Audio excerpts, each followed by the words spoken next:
Chile, just when we thought this Diddy situation couldn't get any messier, Christian Combs just made things 10 times worse. So y'all know Diddy's been in and out of headlines with the federal trial, but somehow he still managed to get off on the major charges. But instead of laying low like most people would after all that drama, Christian Combs is out here throwing shade, cracking jokes, and pretty much sending a message to the victims, and it's not the message people expected. Word on the street is that not only is he mocking the whole situation, but there's even talk of countersuing the individuals who came forward. Yup, the tables might be turning, at least in their camp. Let's break down exactly what's going on, what Christian said, and how folks are reacting because this situation is spiraling fast. Okay, so as bad as it sounds, it's not exactly shocking that Christian Combs would be the one supposedly doing all this and clowning Diddy's victims when he beat the RICO charges. He didn't even leave the courthouse before he started gloating about how his father beat the RICO charges. Once court was adjourned, family members cheered today's verdict. Combs' son, Christian, telling ABC News how happy he is. Hey, yo, we love y'all. We love everybody watching. So happy. Pop's coming home. God bless. God bless the whole world. What was going through your head when the verdict was read? Happy. And just to prove how happy he was seen doing push-ups right outside the courts.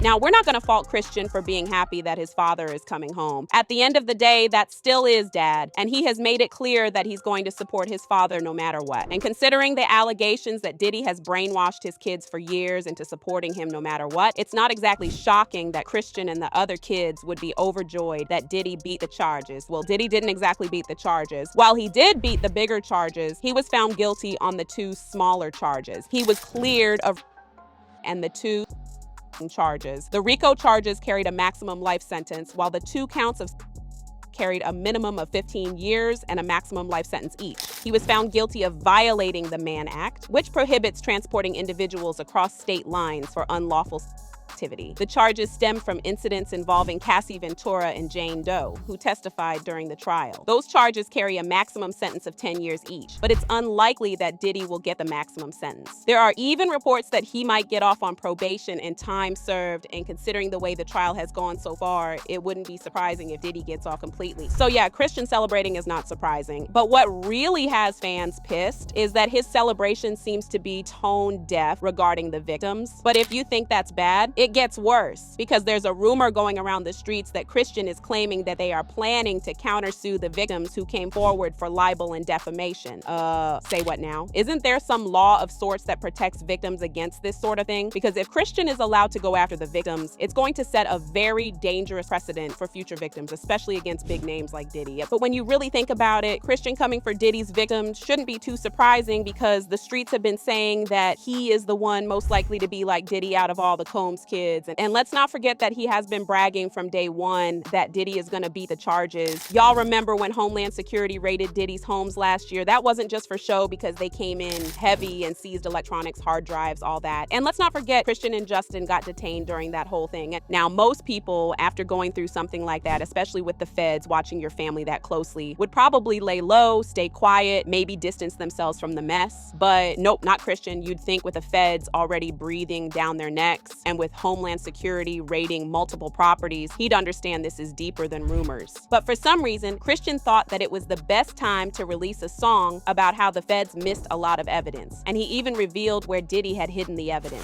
He said, "Knock them walls down like when them Fetty boys running both our cribs. Too bad they ain't know we bought the one next door, cause that's the one they miss. How y'all talking like a ninja, time up, throwing shade, get your shines up, asking where my pops at, he on the G6, getting the lineup." But that's not all, because he also tried to diss 50 Cent for trolling Diddy, saying, "I dare one of you ninjas scream out no Diddy," when all they had was 50 Cent, who put the city on the map. Stop lying. Pop's been hated on by many men, and man, that's fine. They gonna try to stop these M&Ms, and they gonna die trying. Now, that explains why he celebrated Diddy getting scot-free, but that does not explain why he would go after the victims. So why would he do something like that? Well, that probably has something to do with the fact that one of Diddy's victims, named MOCKS, also sued Christian, accusing him of allegedly SAing her. According to reports at the time, MOCKS Chile alleged she was 25 when she was working on a super yacht called Victorious in December 2022 when Combs leased it. She claimed the disgraced music mogul had full control of the staff and premises of the yacht over the holiday period. The court document said the makeup of the yacht quickly evolved from just defendant Sean Combs and his family to include a constant rotation of suspected adult workers and other A-list celebrities such as French Montana and actor Cuba Gooding Jr. Staff was often treated with disrespect. Suspected adult workers were sprawled out unconscious about the yacht, and it was difficult to distinguish which bottles of alcohol were laced with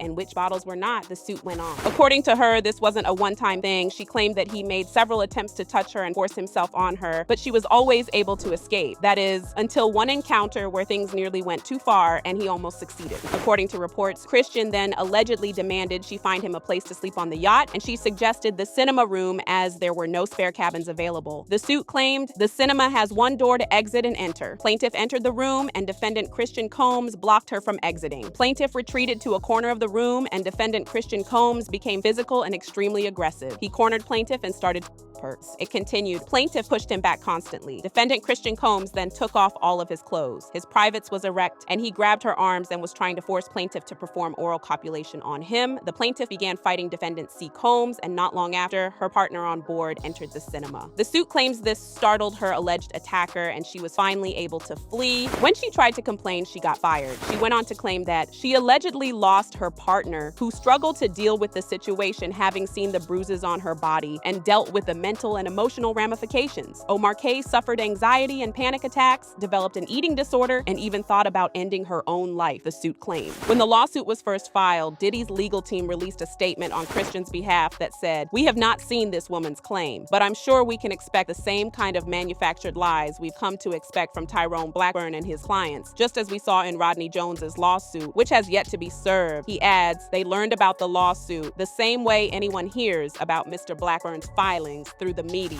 So yeah, Christian had more writing on Diddy's trial than we knew of, and this explains why he allegedly threatened to go after the victims. While Diddy's criminal lawsuit might be over, he still has all those civil lawsuits pending against him and he has to answer to them. But now that he has been found not guilty of the bigger charges, there is a lot of speculation on the streets that the verdict might influence the outcome of the civil lawsuits. Because the jury in the criminal lawsuit didn't find Diddy guilty of any wrongdoing regarding the case, Diddy's lawyers can easily argue the same in a civil court. And to make matters worse for the victims, Christian is now supposedly claiming that they are going to countersue. Chile, it's like they just can't catch a break. And that's where things are right now. Christian's out here cracking jokes, making threats, and standing 10 toes down behind his dad, even with all the backlash coming their way. But the big question is, will this attitude backfire? Because with more lawsuits, more investigations, and the public already turning on them, this is far from over. Y'all let me know what you think in the comments. Are they really bold enough to countersue, or is this just damage control gone wrong? Stay tuned, because this story's only getting messier.